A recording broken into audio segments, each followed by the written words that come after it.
నా దగ్గర ఇప్పుడు ఒక ప్రోడక్ట్ ఉంది మేడం, దాంట్లో ఉన్న ఇంగ్రీడియంట్స్ చెప్తాను నేను. గ్లూకోజమైన్ 1500 మిలీగ్రామ్ ఉంది, ఇది సాచెట్ ఇది. తర్వాత దాంట్లో chondroitin 1200 milligram, curcumin 1500 milligram, boswellia serrata 250 milligram, piperine 15 milligram, vitamin C 80 milligram, pinus gerardiana bark extract వచ్చేసి 100 మిలీగ్రామ్. సో 8 ఇంగ్రీడియంట్స్ ఉన్నాయి. కొల్లాజన్ 40 mg ఉంది.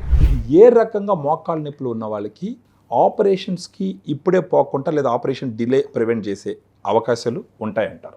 సో మోస్ట్ ఇంపార్టెంట్ థింగ్ ఏమవుతుంది అంటే మీరు అన్నట్టు సెడెంటరీ లైఫ్ స్టైల్ ఇవన్నీ రీజన్స్, బట్ లోపల జరిగే సైన్స్ ఏంటి అని అంటే కార్టిలేజ్ డిప్లీట్ అయిపోతుంది, గుజ్జు అనేది తగ్గిపోతుంది, రెండు బోన్స్ మధ్యలో ఉండే గుజ్జు తగ్గిపోతూ ఉంటుంది, ఇన్ఫ్లమేషన్ వస్తుంది. అట్లాంటి సిచ్యువేషన్స్లో ఏం చేయొచ్చు అంటే కొన్ని ఫుడ్ సప్లిమెంట్స్ ఉంటాయండి, విచ్ మీరు ఇంతకు ముందు చెప్పినట్టుగా గ్రాండ్ వాక్లో ఉన్న ఆ ఇంగ్రీడియంట్స్ ఏవైతే ఉన్నాయో glucosamine, chondroitin, curcumin, vitamin C, ఇవన్నీ ఏంటి అంటే they help in formation of cartilage.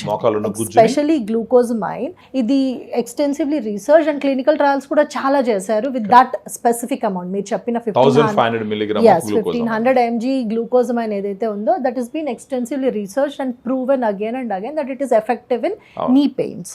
So అది తీసుకోవడం వల్ల డెఫినెట్ గా కార్టిలేజ్ ఇంప్రూవ్ అవుతుంది.